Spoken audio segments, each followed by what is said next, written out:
Chapter 16. The Magic Art of the Great Humbug. Next morning, the Scarecrow said to his friends, "Congratulate me! I'm going to Oz to get my brains at last. When I return, I shall be as other men are." "I have always liked you as you were," said Dorothy simply.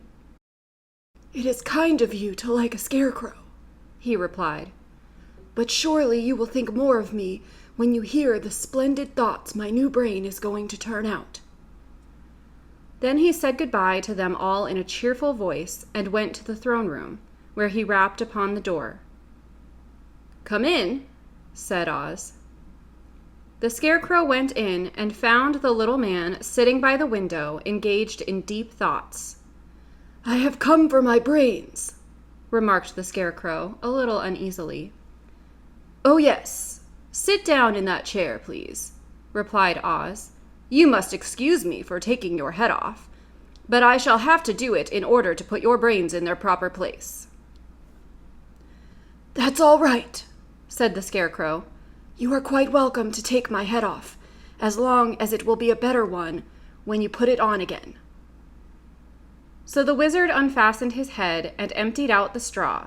Then he entered the back room and took up a measure of bran, which he mixed with a great many pins and needles.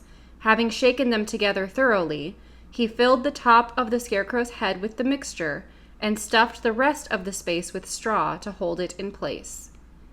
When he fastened the Scarecrow's head on his body again, he said to him, "Hereafter you will be a great man, for I have given you a lot of brand new brains."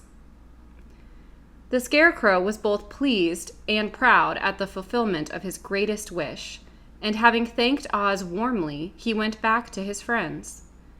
Dorothy looked at him curiously. His head was quite bulged out on the top with his brains.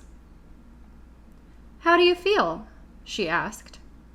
"I feel wise indeed," he answered earnestly.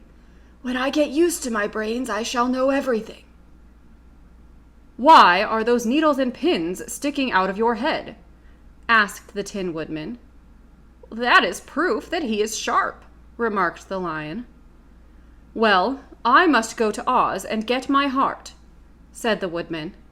So he walked to the throne room and knocked at the door. "Come in," called Oz, and the Woodman entered and said, "I have come for my heart." "Very well," answered the little man. "But I shall have to cut a hole in your breast, so I can put your heart in the right place. I hope it won't hurt you." "Oh, no," answered the Woodman. "I shall not feel it at all." So Oz brought a pair of tinsmith's shears and cut a small, square hole in the left side of the Tin Woodman's breast. Then, going to a chest of drawers, he took out a pretty heart made entirely of silk and stuffed with sawdust. "Isn't it a beauty?" he asked. "It is indeed," replied the Woodman, who was greatly pleased. "But is it a kind heart?" "Oh, very," answered Oz.